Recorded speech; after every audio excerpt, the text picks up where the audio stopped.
To cut you guys off earlier, but I just wanted to let you finish your thoughts before we move on to this next topic. Skip Bayless, one other point, Molly, that I needed to remind our national television audience is that years ago when I was covering collective bargaining negotiations, when I was getting to know the Hall of Famer that was Isaiah Thomas and obviously Charlie Grantham, the former president and executive director of the NBA Players Association, Isaiah Thomas, I recall telling me at that time, not only when he was president of the Players Association, was he insisting on more representation as presidents, coaches, referees, scouts, but he also stood up and demanded that there be at least one black beat writer representing every team in the NBA because of the enormity of black athletes representing the sport. Because he was saying that if you want stories to be told about black people, how the hell are you going to do it without having black people tell some of those stories? So that's one of the things that's incredibly important to know. You're the president of the Players Association. You're the association, period, and you stood up and you spoke out about these issues. I personally believe that is at least one of the beginning stages when Isaiah Thomas started to be hated. So this is not new when I say that people are going to point the finger at me and anybody else who takes on this issue. But they better get ready to rumble, because I'm not going to let this go. Good for you. It's the right cause to stand behind, that's for sure. Let's get into another serious subject. In a column for theundefeated.com, Jerry Bembry writes about America's love-hate relationship with LeBron James. At least it's serious for us here on First Take. In two separate 2015 Harris polls, LeBron was voted as America's most popular male athlete and the least popular athlete. So Bembry asked a basketball fan from New York about why James is so polarizing. Quote, he's a person who was given a position that historically had to be earned. The ingredients that go into the imagery of James is kind of whack. He's the rare athlete that I don't want to see win because you will never hear the end of it. Stephen A., how do you explain him being so polarizing? Well, it's jealousy. Some of it is self-inflicted, as Skip points out, because you came into the league being celebrated before you had accomplished anything. You were a global iconic figure before you won a championship.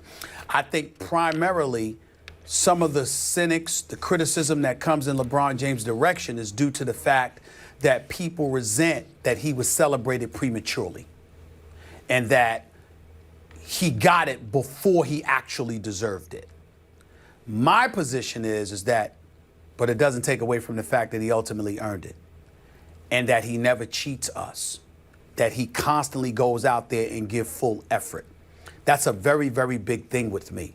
You know, my favorite commercial of all time is Michael Jordan driving to the United Center and then getting out of his car and walking through the tunnels and the corridors of the United Center into the Bulls locker room. And he's talking and chronicling with the voiceover about all the times that he has failed.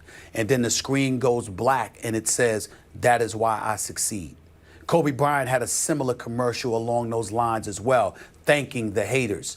The point that I'm trying to make is that you go through darkness before you see the light, usually. You have to endure these kind of things. LeBron has done it time and time again, but my affection for LeBron goes deeper than basketball. He's not perfect.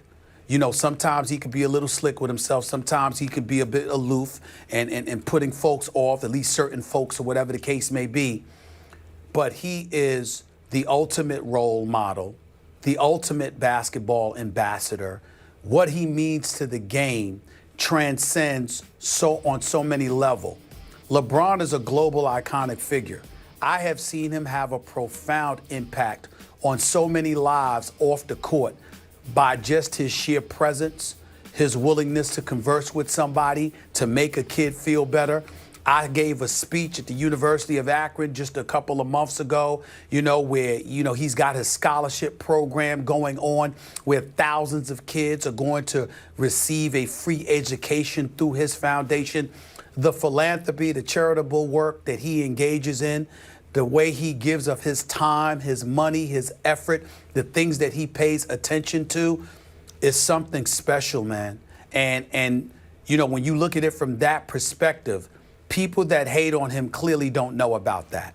Because you couldn't hate on him if you knew about all the things that he does purely from his heart. If you're hating on him, it's strictly due to basketball, and it's due to the celebration that you believe he's received prematurely. But I would submit to anyone that knows anything about him, that's being a bit short-sighted, because there is far more to LeBron James than just basketball. He is a role model extraordinaire. He's a great guy. He's a good family man. He's a decent person. He takes care of his inner circle, his family, et cetera, and he represents the NBA just as good as anyone in the sports history. He was on a cover of Sports Illustrated since he was 17. And with the advent of social media, Twitter and Facebook and beyond, and all of these outlets in which it would be easy to find yourself in precarious situations, finding yourself getting denigrated because of it, etc. The only flaw or stain on this man's entire resume over his 13-year career is, quote unquote, the decision, the manner in which he elected to handle the announcement that he was taking his talents to South Beach. That is the only negative thing attached to his entire career off the court. And I think that is just sensational. And I'm proud of him. I hear everything you just said. I agree with everything you just said. LeBron is an all-time great role model. Now, I don't know him well, but I'm looking from a distance. I don't know him at all. He comes off as a really good guy, good-hearted man who always lives up, always tries to do the right thing, to be that, what we talked about, that face of the league, the best role model, not just in basketball, but in sports. I get all that. I have never criticized the man's greatness, because Stephen A., has there ever been anybody better? I know Oscar averaged a triple-double, but in this day and age, with the competition that LeBron faces, nobody has ever been able to fill a box score the way LeBron can fill a box score. And I continue to say he is still the best passer in this entire league. I'll take him as a passer, a distributor of the basketball, over anybody in this league. Chris Paul, you name it, I'll take LeBron. Now, for years and years on this show, I've been branded a LeBron hater. And yet, again, from my heart, I don't hate him. I just had one issue that a lot of people don't have with him, and that is, for as great and gifted as he is, to me, I have doubted his mental toughness under fire late in games. I've called it lacking the clutch gene. And it's come in the wake of all of his announcing coming out of high school, I got next. Here is the next 23. I am here. And so we just went from the greatest clutch player I ever saw in any sport, the greatest performer under pressure I've ever seen in Michael Jordan, to a LeBron who lacks that clutch gene and that backbone under pressure. Because too often I've seen him melt down on big playoff stages against Boston 2010, obviously Dallas 2011. Well, and let me finish. Let me finish. There have been too many times when LeBron inexplicably just disengages under pressure. We saw it recently in Toronto. Even you led off the show saying, "Where were you, big man? You got to be better than that. Your team needed you. You just sort of disappeared." And I can do chapter and verse on that repeatedly through playoff series.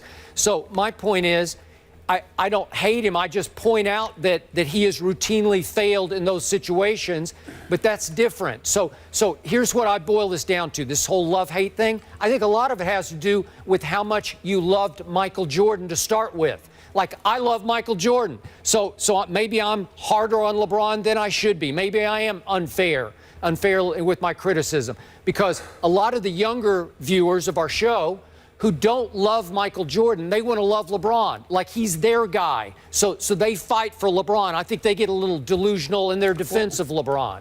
You see, it's a Jordan thing more than anything. let me tell you why I wanted to interrupt you, because you keep doing something and I want you to, I'm telling you as your friend, I need you to stop doing this.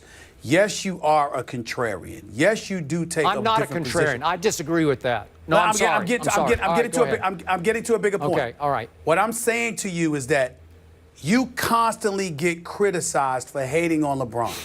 I want to put this to bed right now. As a guy that works with you, I will vouch for you. Skip Bayless, there is nobody on the air or off the air, maybe outside of myself, that speaks more glowingly about LeBron off the court than you. You get on him strictly about basketball. That is true. It comes off to other people that you're talking about something else. And I'm telling you, which is why I wanted to interrupt you, that I religiously halt people about that, because at no time do you ever say anything about him as a man, as a person, his charitable works, his philanthropy. You consistently rave about it.